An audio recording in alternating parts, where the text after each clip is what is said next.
И последнее. В Ленске успешно издают ряд печатных информационных изданий. Это районная газета «Ленский вестник», вышедший в этом году глянцевый журнал «Я люблю Ленск» и молодежная газета «Инициатива».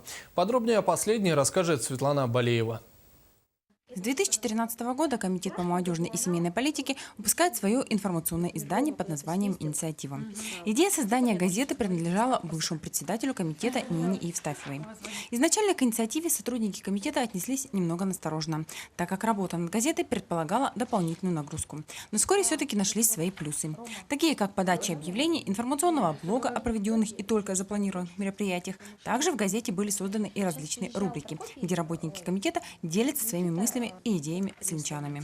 Таким образом, газета у нас распространялась по всем торговым точкам.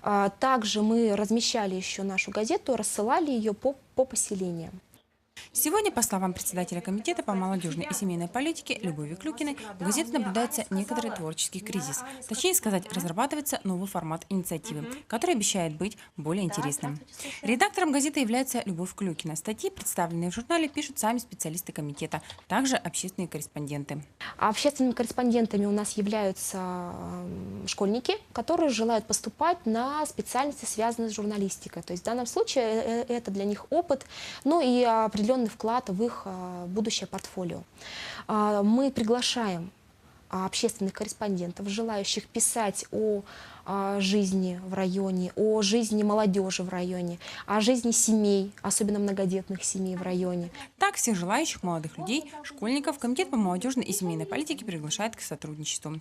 С интересными статьями, информацией, мыслями каждый может прийти в рабочее время в районную администрацию. И может именно ваша статья окажется на страницах новой молодежной газеты «Инициатива». Светлана Балеева, Денис Семенов, НВК Саха,